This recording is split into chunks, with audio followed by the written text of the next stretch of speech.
North Korean leader Kim Jong-un has paid tribute to Pyongyang soldiers killed in Russia's Kursk region. In a rare video footage released in North Korean state-run media, Kim Jong-un is seen solemnly placing a North Korean flag over a coffin during a ceremony to repatriate the remains of North Korean soldiers who died fighting for Russia. The North Korean leader could not hold back tears. The ceremony marked the first acknowledgement that North Korean armed forces have suffered fatalities in Russia-Ukraine war. North Korea also held a ceremonial event to mark the first anniversary of the signing of the Comprehensive Strategic Partnership Treaty with Russia. Kim Jong-un attended the event alongside Russian Minister of Culture Olga Lyubimova. A performance took place against a backdrop depicting North Korean and Russian soldiers on the front line, as well as Russians holding the flags of both countries.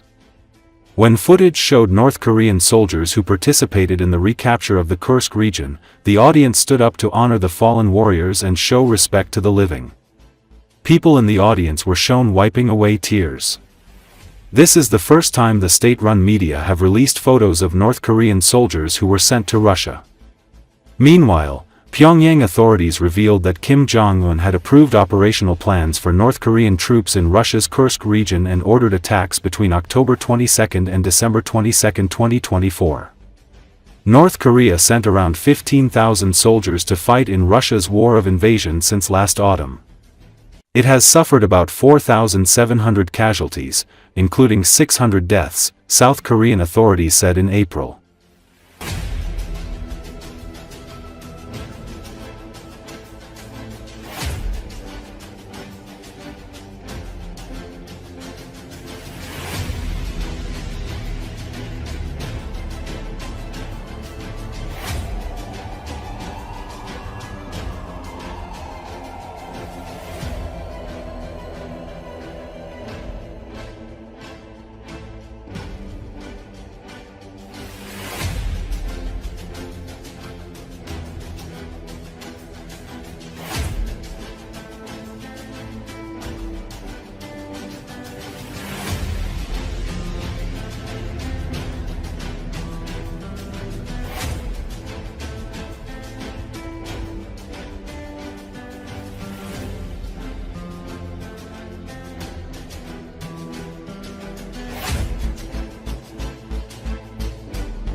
It is not permissible to destroy the Shaheeds on F-16 aircraft since these aircraft were created to perform completely different tasks. This opinion was voiced on air by the president of the Ukrainian Aviation Association of Pilots and Aircraft Owners, AOPA Ukraine, Gennady Kazan.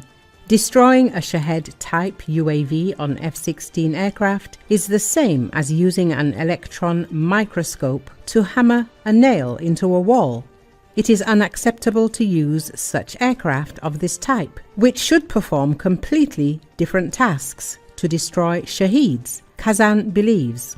According to him, firstly, it is a waste of resources of the missiles that are installed on the F-16, because the F-16 missiles are designed to destroy large aircraft, Kazan emphasized. Although, as the expert noted, the Shaheeds are now being hunted using onboard guns installed on the F-16, there is another point here.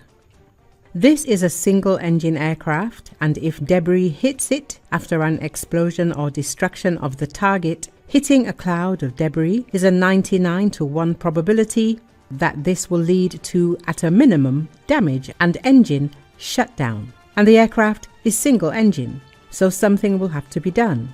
Forced landing is not allowed here, so the pilot must eject. This means that other types of aircraft must be used to destroy such a danger as the Shaheeds, but we do not have them available, Kazan commented. In particular, we are talking about the Tucano attack aircraft and other turboprop aircraft. Earlier, military expert Yuri Mikulyak also expressed the opinion that it is ineffective to use F-16 fighters to shoot down Shahids. According to him, it is very expensive and dangerous. Ukraine is using Western fighters to repel massive combined attacks by the Russians, in particular on the night of June the 29th. Ukrainian Lieutenant Colonel and F-16 pilot Maxim Ustimenko was killed while performing a mission. He was a first-class pilot. As reported by the Ukrainian Air Force, the pilot used the entire range of onboard weapons, shot down 7 air targets, and during the last one, his plane was damaged and began to lose altitude. Ustimenko diverted the plane away from the populated area but did not have time to eject. In the north, Slobozansky direction towards the city of Sumy, Ukrainian defense forces continue to carry out counter-offensive operations. This was reported by Vadim Misnik, spokesperson for the Joint Forces Operation Siversk. He noted that Russian troops are conducting assaults using infantry groups while the use of motorized equipment has noticeably decreased. Sometimes they use small vehicles, such as ATVs and motorcycles, but recently we have seen a decline in the use of these means of transport. However, the infantry tactics themselves are also ineffective. This is noticeable, so the Russians have to operate with artillery support, but mostly they rely on air support, he added. Vadim Misnik also reported that over the past day, injuries and deaths of civilians were recorded in the Sumy and Chernihiv regions. These are areas where we are pushing the enemy back. They have to regroup and replenish. There are Russian soldiers stationed there who also fought in the Kursk region.